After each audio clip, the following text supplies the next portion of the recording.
హైవ్యూర్స్ సైఫ్ అలీ ఖాన్ అతను సీరియస్లీ అండి అదృష్టం ఉంటే బ్రతికాడు, నో డౌట్ అండి. ఈ మాట ఎందుకంటే అదృష్టం ఉన్న వర్డ్.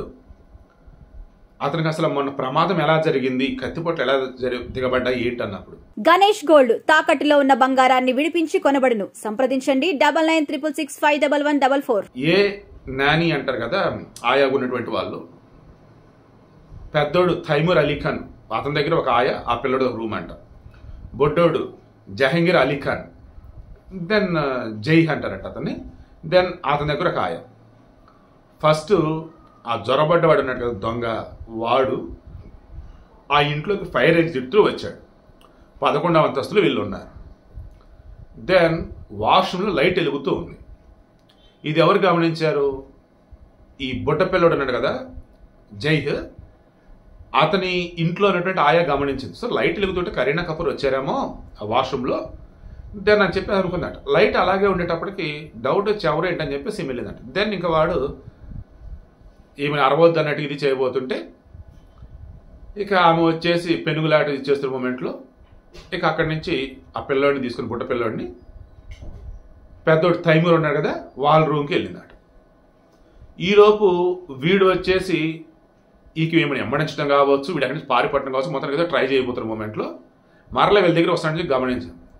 అప్పుడు ఆ పెద్దోడు ఉన్నాడు కదా తైమూర్ అలీ ఖాన్, అక్కడ ఉన్నటువంటి వాళ్ళు బెల్లు మోగిస్తే, ఎందుకు ఏదైనా ఇబ్బంది ఉన్నా ఏదైనా అవసరం ఉన్నా బెల్ మోగించమంటారు. అలా బెల్లు నొక్కేటప్పటికి మన సైఫ్ అలీ ఖాన్ వచ్చాడు. వచ్చి రాగానే ఆల్మోస్ట్ కదా అంతే అక్కడ తైమూర్ ఉన్నటువంటి రూమ్ ఆ పెద్దోడిది, వాడు అక్కడికి వచ్చేసాడు. ఇలా సైఫ్ అలీ ఖాన్ వచ్చాడు. దెన్ రూమ్ పెద్దగా ఉంది. సైఫ్ అలీ ఖాన్ రాగానే ఇక వీడంట వీడి దగ్గర ఉంటే ఒక కర్ర లాంటిది ఒక దాంట్లో కత్తి లాంటిది తీశాడు. తీసి దగ్గరకు రావద్దు, దగ్గరకు వస్తే పొడి చేస్తా, అండ్ ఇక్కడి నుంచి నేను సేఫ్గా వెళ్ళాలి అన్న, ఇక్కడ మిమ్మల్ని ఎవరిని ఏది చేయొద్దు అన్న, నాకు డబ్బు కావాలి, ఎంత ₹1 కోటి ఇస్తాను ఆగరా అంటున్న మూమెంట్లో ఈ పని మనుషులు కదా ఆయారు ఉన్నారు కదా నర్సింగ్ స్టాఫ్, కేర్ టేకర్స్, వీళ్ళు అక్కడి నుంచి భయపడి బయటికి వెళ్తూ డోర్ వేశారంట. ఆ తర్వాతకి పెద్దగా సౌండ్స్ వచ్చింది. ఇక్కడే వాళ్ళు చేసిన అది పెద్ద తప్పి. ఆడు వచ్చినోడు ఏదో కొంచెం బెదిరించే ఆ డోర్ ఓపెన్ అంటే అని వెళ్ళిపోయేవాడు. వీళ్ళు డోర్ లాక్ పెట్టారు. ఇంకేముంది పోలీసులు కవర్ పెడుతున్నారంటే భయం వేసింది ఆడికి. ఈలోపు సైఫ్ అలీ ఖాన్ వచ్చేసి ఆగ్రాబాబు నేను డబ్బులు ఇస్తాను ఆగ్రాబాబు అంటున్నా సరే పొడిచేశాడు. ఎంత ఘోరంగా పొడిచాడు అంటే వెన్లో దిగినటువంటి, అది ఆల్రెడీ మీరు అంతా ఫోటోలు చూసుంటారు కదా, 2.5 ఇంచెస్ అండి, దాదాపు 6.5 సెంటీమీటర్ల లోతులో వెళ్ళిపోయింది, కత్తి వెళ్ళిపోయింది. సర్జరీ చేసిన డాక్టర్లు చెప్పారు కదా, జస్ట్ దాన్ని ఏమంటారు వెంట్రుక వాసి అంత 2 mm 2 మిల్లీమీటర్ల కనుక కొంచెం లోపల కనుక దిగబడితే ప్రాణానికి ప్రమాదం అయ్యేదండి. అండ్ ఆసుపత్రి తీసుకున్నట్టు లేట్ అయిన ప్రాణాలు ప్రమాదం అయ్యేదని చెప్పున్నా. సో ఈలోపు ఇంకా పెద్ద అరుపులు వస్తున్నాయి కదా.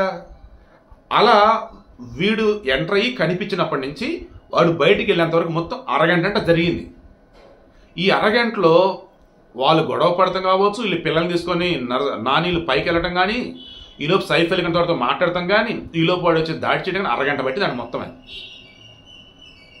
దెన్ 2 నుంచి 2:30 వరకు ఆ రకం ఇన్సిడెంట్ జరిగింది. ఇక ఆ తర్వాత వీళ్ళు ఏమైందంటే డోర్ తీశారు. డోర్ దిగానే ఇంకా అప్పుడు వాడు అక్కడి నుంచి బయటకు వచ్చేసి అగైన్ ఫైర్ ఎగ్జిట్ నుంచి వెళ్ళిపోయాడు. అలా వెళ్తున్న మూమెంట్లోనే 6వ ఫ్లోర్లో ఉన్నటువంటి సీసీటీవీలో వాడు కనపడ్డాడు. ట్విస్ట్ ఏంటంటే పోలీసులు చెప్తున్నారు 12 అంతస్తులు ఉన్నటువంటి ఈ సద్గురు శరణ్ భవన్ అనేది ఏదైతే ఉందో సైఫ్ అలీ ఖాన్ది, కరీనా కపూర్ది, అక్కడ లాగ్ బుక్ లేదంట, ఎవరు వచ్చారు ఎవరు వెళ్ళారు ఏ టైంకి అంటే అది లేదంట, సీసీటీవీ లేవంట. మరి 6వ ఫ్లోర్లో మరి ఆ సీసీటీవీ ఏంటో నాకు అర్థం కావట్లా. లేదు పక్కింటి సీసీటీవీలో అది గమనించారా?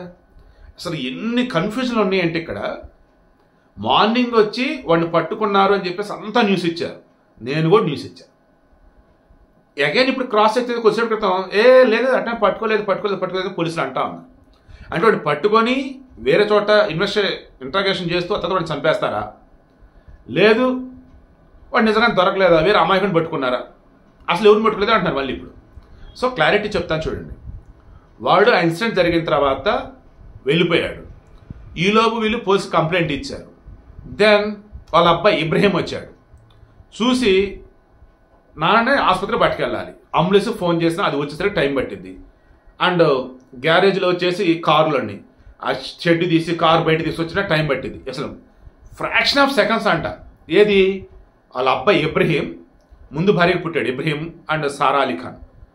సో ఇబ్రహీం అలీ ఖాన్ ఏం చేశాడు, వాళ్ళ నాన్న చేతుల్లోకి తీసుకొని మెయిన్ డోర్ దాకా వెళ్ళిపోయి ఆటోని పిలిచి ఆ రోడ్డు మీద ఆటోలోకి ఎక్కించేసి ఆసుపత్రి పట్టుకుని వెళ్ళావు ఆసుపత్రికి. ఇంకా ఇబ్రహీం చేసిన ఈ పనే సైఫ్ అలీ ఖాన్ కాపాడింది. ఏ మాత్రం అంబులెన్స్ వచ్చే వరకు ఉన్నా, ఏ మాత్రం షెడ్లోంచి కారు తెద్దాంలే అని చెప్పేసి అనుకున్నా, మనమేంటి ఆటోలో వెళ్ళటం అనుకున్నా, నిజంగానే నర్వ్ సిస్టమ్ దెబ్బతిన్నా, ఏ మాత్రం తేడా కొట్టినా అసలుకే మోసం వచ్చేది. వెన్నుపూస కదండి పాపం, వెన్నుపూసలు 2.5 ఇంచెస్ దిగటువంటి మాటల. అండ్ ఎక్కడ పడితే అక్కడ ఘోరగా మెడ మీద చేతి మీద అడ్డదిడ్డంగా పొడిచాడంట వాడు. సీరియస్లీ హార్ట్ఫుల్గా చెప్తున్నా, నిజంగా రియల్ హీరో సైఫ్ అలీ ఖాన్ అయితే. ఓ రకం వాడితో పోరాడాడని అనుకోవాలి, వెపనేం లేకుండా కూడా. ఇక ఇప్పుడు పోలీసులు చెప్తుంది ఏంటంటే, ఇంత పెద్ద ఇంటిలో సీసీటీవీలు అసలు ఎందుకు లేవు, అండ్ లాగ్ బుక్స్ అసలు ఎందుకు లేవు, అండ్ ఎప్పుడు ఈయనకి సెక్యూరిటీ ఉంటారు కదా, ఆ సెక్యూరిటీ అంతా ఎటు వెళ్ళిపోయారు, ఈయన వ్యక్తిగత సిబ్బంది ఎటు వెళ్ళిపోయారు, అసలు ఇందులోకి వాడు అసలు ఎలా వచ్చాడు. చుట్టుపక్కల వచ్చేసి బాంద్రా ఏరియా అంటే ముంబైలో ఫుల్ సెక్యూరిటీ ఉండే, టైట్ సెక్యూరిటీ ఉండే ఏరియాలో వీడు అసలు ఎలా చొరబడ్డాడు, ఆ ఇంట్లోకి ఎలా వచ్చాడు. 11 తర్వాత ఎవరు వచ్చిన దాఖలాలు అంటే 11 నైట్ వచ్చినాడు వాడు. అండ్ మిడ్ నైట్ 2 వచ్చేసి వాడు అప్పుడు బయటకు వచ్చున్నాడు. ఇంతసేపు వాడు ఎక్కడ ఉన్నాడు సేఫ్గా, అండ్ ఎక్కడ దాముకున్నాడు, ఎవరు ఎందుకు పసిగట్లయిపోయారు. అండ్ కరీనా కపూర్ ఇంట్లో లేదనే విషయం ఎలా తెలుసుకున్నాడు వాడు, ఆ పార్టీకి లేదనే విషయం ఎలా తెలుసు వీడికి. అండ్ పిల్లలు వచ్చేసి సెపరేట్గా ఉంటారు, సెపరేట్ వాడికి ఎట్లా తెలుసు, పిల్లల దగ్గర ఎందుకు వచ్చాడు వాడు టార్గెట్ పిల్లలా సైఫ్ అలీ ఖానా, అంటే ఆ టార్గెట్ డబ్బులా లేదంటే బెదిరియటమా. కృష్ణ కేసులో వచ్చేసి వన్ ఆఫ్ ద అక్యూజ్డ్ కూడా సైఫ్ అలీ ఖాన్ కాబట్టి దాన్ని లారెన్స్ బిష్నర్ గ్యాంగ్ ఈ రకం భయపెట్టారా, బెదిరించారా, కావాలని చంపారా. ఎన్ని డౌట్లు అంటే అన్ని డౌట్లు పోలీసులు కూడా ముందు పెట్టింది. ఫడ్నవీస్ ముఖ్యమంత్రి ఆయన ఏమన్నాడు, ఎస్ గత కొద్ది నెలలుగా మహారాష్ట్రలో మరీ ముఖ్యంగా ముంబైలో సెలబ్రేట్ మీద దాడులు జరుగుతాయి కాబట్టి మేము ఇక నుంచి పటిష్ట భద్రత ఏర్పాటు చేస్తాం అండ్ పోలీస్ సెక్యూరిటీ టైట్ చేస్తాం చెప్పుకొచ్చినారు. ఈవేళ చెక్ చేస్తే ఈ బాలీవుడ్ సెలబ్రిటీలలో ఎవరికి సెక్యూరిటీ ఉంది గవర్నమెంట్ నుంచి అన్నప్పుడు Shahrukh Khan Y+ category security, Salman Khan Y+ category security, and Kangana Ranaut మీద 2020లో 21లో దాడి జరిగింది. ఇక అప్పటి నుంచి ఆమె కూడా Y+ సెక్యూరిటీ. సో వీళ్ళ ముగ్గురు Y+ security. Then Akshay Kumar, Anupam Kher వీళ్ళు కూడా ఎక్కువగా మన జాతీయవాదులుగా ఉంటూనే హిందువులకు సపోర్ట్ అన్నట్టుగా ఉంటారు.